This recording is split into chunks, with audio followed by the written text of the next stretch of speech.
Good morning from Darjeeling. আজকে 9th October 2025 আর আমরা এখন আছি দার্জিলিংয়ে। খুব সুন্দর একটা রোদ ঝলমলে দিন। এখন বাজে সকাল 9:30। গতকাল আমরা ফ্লাইটে করে কলকাতা থেকে বাগডোগরা এসে পৌঁছই সকাল 11:30টায়, আর সেখান থেকে সোজা গাড়ি নিয়ে চলে এসেছি দার্জিলিংয়ে। এখন আমরা রয়েছি দার্জিলিংয়ে স্বর্ণিমের বাড়িতে। যারা আমাকে রেগুলার ফলো করেন ইনস্টাগ্রাম বা ফেসবুকে তারা জানেন আমরা লাস্ট ইয়ারও এসেছিলাম স্বর্ণিমের বাড়িতে।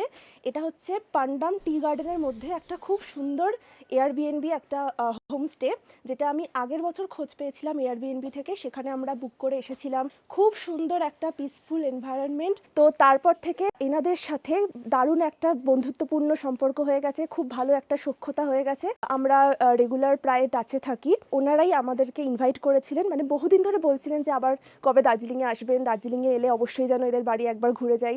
তো যেহেতু এবার দার্জিলিংয়ের প্ল্যান হচ্ছে তাই ওনাদেরকে জানাই আর ওনারা আমাদেরকে ইনভাইট করেন। আমরা তাই গতকালকে এখানে এসেছি, আর আজকে আবার এখান থেকে বেরিয়ে যাব, অন্য হোটেলে যাব দার্জিলিং ম্যাল রোডেই। আর আরও দুদিন থাকবো তাকদা, কার্শিয়াং, সেগুলো আপকামিং ভিডিওতে আসবে। আরেকটা মজার ব্যাপার হচ্ছে স্বর্ণিমদের বাড়ির যে এই লনটা আছে যেখানে আমরা এখন ব্রেকফাস্ট করছি, এইখান থেকে কিন্তু ওপরে দার্জিলিং ম্যাল রোডটা দেখা যায়। সুতরাং বুঝতেই পারছেন দার্জিলিং মল রোড বা দার্জিলিং চকবাজার থেকে এখানে আসতে বেশি দূরত্ব নয়।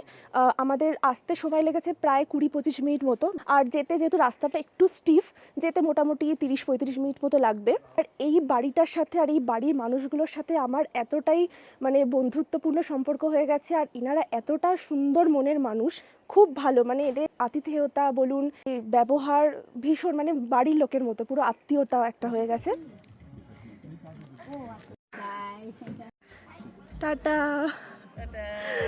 কালকে আমার দার্জিলিংয়ে আসার খবর পেয়ে, মানে স্টেটাস দেখে অনেকে আমাকে জিজ্ঞেস করেছেন যে এখন দার্জিলিংয়ের সিচুয়েশান কেমন। কারণ আমরা সবাই জানি গত শনিবার একটা বিপর্যয় ঘটে যায় এখানে, যার জন্য মিরিক এবং রোহিণী সংলগ্ন কিছু গ্রাম ভীষণভাবে ক্ষতিগ্রস্ত হয়।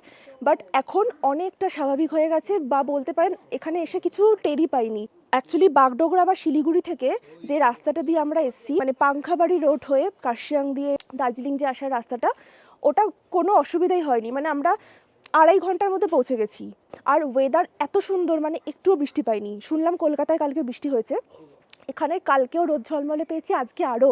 মানে আপনারা দেখতে পাচ্ছেন একটা খুব ব্রাইট সানি ডে, একদম রোদ ঝলমলে আকাশ, খুব সুন্দর। তো দার্জিলিং যে মেন টাউন বা কার্শিয়াং, এইসব জায়গায় কোনো অসুবিধা হয়নি। হ্যাঁ, মিরিকের রাস্তাটা অ্যাভয়েড করবেন, কিন্তু দার্জিলিং বলুন, কালকে আমরা তাকদা যাব, দার্জিলিং, তাকদা, কার্শিয়াং, লামাহাটা, এই দিকে সমস্ত কিছু স্বাভাবিক রয়েছে। তো আপনারা আসতে পারেন।